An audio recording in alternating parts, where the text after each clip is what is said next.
Basically,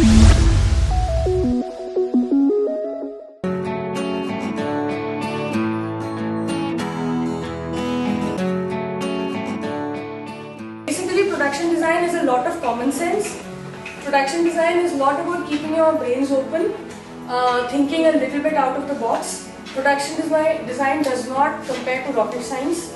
It's not a very difficult thing. ऐसा नहीं है कि आपको जो है बहुत कुछ it's like normal सी बात है, आम सी बात है, बस सोचने भर की देर है.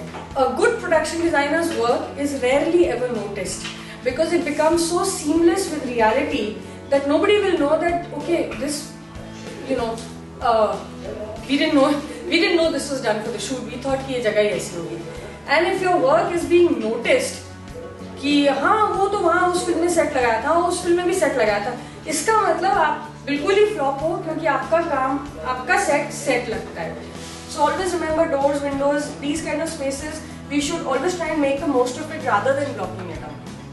Think about checks, curtains, fabrics. These are important elements which add to the production value as well as help the DOP in working with helping him do the lighting. बाहर burnout हो रहा है तो कुछ डाल दो, those kind of things. हमेशा 360 degrees के point of view क्योंकि आप फोटोशूट के लिए नहीं यहाँ पे पढ़ाई कर रहे हैं. अगर आप कर रहे हैं ठीक है, जब आप 360 degrees कर सकते हैं तो फोटोशूट तो आप आराम से कर लेंगे. But think 360 degrees. This is a moving camera. It will be on a track, on a crane. It can be a steady cam. कुछ भी हो सकता है. तो you cannot think कि मैं इस एंगल से ये दिखा दूंगा. शॉर्ट मूवीज बनाना हो या छोटे बजट की, जीरो बजट की मूवी बनाना जिसमें बिल्कुल आप बिल्कुल बनाएं. थर्मोकोल उतना आसान नहीं है जितना आप सोच रहे हैं. उसको काटना, उसमें कार्विंग वगैरह करना, वो सब अपने आप में काफी स्पेशलाइज्ड फील्ड है. सांची में जो गेटवे बना हुआ है, that whole thing I had created in thermocol. तो वो अपने आप में एक गेट था, and it was a dance drama, it was like an installation. So you can do almost everything with thermocol. But thermocol से काम करने का एक तरीका होता है, एक sanctity होती है, एक discipline होता है.